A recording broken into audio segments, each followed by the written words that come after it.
It's another week, and here I am again, is the story found in 1 Kings chapter 11 and 12. And we know this, the story of the younger and the older prophet. Now, as the story goes, it takes place shortly after what we would call Israel has been divided into two countries. Right after the death of King Solomon, God split the nation into Judah and into Israel. 10 tribes went with Israel, 2 stayed with Judah. And the king of this new nation of Israel, his name is Jeroboam or Rehoboam. I always get them confused, one of the Boam brothers. Anyway, he is a very savvy leader, and he recognizes that if the people from my nation, Israel, do what they're supposed to do according to the law and go back to Jerusalem each year to offer sacrifices, chances are when they leave my country and go to that country, that very possibly they're going to want to reunite with that nation, or perhaps they're going to get involved in some political goings-on. And I don't want that in my country. So to prevent them from going back to their country, I know what I'll do. I'll start my own religion and give them another place that they can come and bring their yearly offering.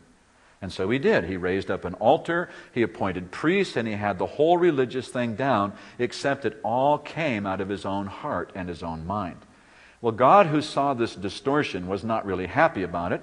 And so he said to a young man, we don't know his name, we don't really know much about him, he's just known as the younger prophet, says to this younger, inexperienced prophet, I want you to go in and prophesy against that altar and prophesy against that king. And when you go in and deliver your prophecy, I want you to get right back out. Don't eat anything with anybody, don't talk with anybody, get in and get out. And so the young prophet, pretty excited, he gets this assignment from the Lord. He goes in and speaks against the altar and says, as surely as you are a distortion before God, you're going to get broken, you're going to turn to dust, something to that effect. And the king, Rehoboam, is not happy about this, and so he says to his guards, seize him. And just as he says, seize him, guess what happens? His arm freezes up. Now, it's very difficult to be a king that anyone's going to take seriously when your arm is completely frozen like this. He's looking at that, trying to get it to do something, realizes that this man, and so he says to the prophet, he says, hey, never mind about that. Could you pray for me? And so the prophet says, yeah, I can do that. Prays for him, and his arm is wonderfully restored. Well, this is marvelously impressive to the king, so he says, hey, how about if you come on over to my place, we'll have a little something to eat and talk about all this. I'm sure we can work out something. And the prophet said, not in your life. God told me to get in, and he told me to get out. I'm not speaking, I'm not eating, see you later. And he leaves. Even if you were to offer me your kingdom, he says, no way am I staying. Boom, off he goes.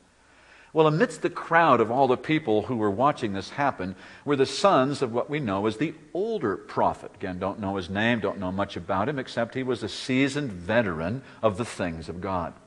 And his sons come back to him and says, hey, Dad, you won't believe what happened today, man. The altar cracked in two. The king's arm was all stuck out. It was way cool. And the dad said, which way did he leave town? They said, I don't know, I think maybe by the south road. And so the older prophet chases after the younger prophet and says, hey, are you the younger prophet? And he says, yes, I am. And the guy says, well, this is so great to meet you because I'm the older prophet. And what do you say you come over to my place and we do a little prophet shop talk? And the young prophet said, no way. God told me to get in. He told me to get out. I'm sorry, I can't eat with you and I can't talk with you. And the older prophet says, well, guess what? The Lord spoke to me, and he told me to tell you that your prophecy doesn't really matter and that you should, it'll be fine. Come and eat with me. And the younger prophet, presuming this is an older, more experienced, more godly person, shrugs his shoulders and says, oh, okay, then I'll believe your word rather than the word that God gave to me. So they go home, have a little chow, and in the midst of the meal, God actually does speak to the older prophet, because this was a lie, what he said. But God does speak to him and says, because this young man has disobeyed my word, he's going to die. And sure enough, when the young guy left to go back home, he's met on the road by a lion, which is not an everyday occurrence, and he is killed. Now there's an interesting story. And we could take this a lot of different directions, but the simple moral of the story, the simple plot line, if you want to understand it, is when God has given you a word, you don't replace that word just because somebody else seems to be more spiritual than you and they want to come and lay a word on you that countermands what it is that God has spoken to you. Better to listen to God than to listen to some supposed spiritual person who will tell you some new thing to do.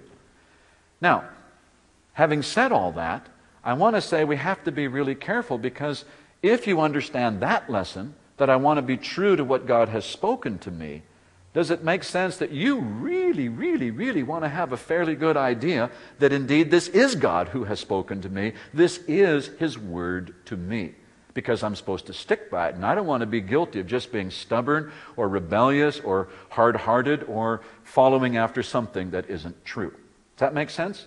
So on the one hand, I'm telling you, if God has spoken to you, stick with it and don't let anybody take that word away from you. On the other hand, I'm saying, whoa, whoa, whoa, whoa, whoa, be really careful that what you've heard is indeed from the Lord.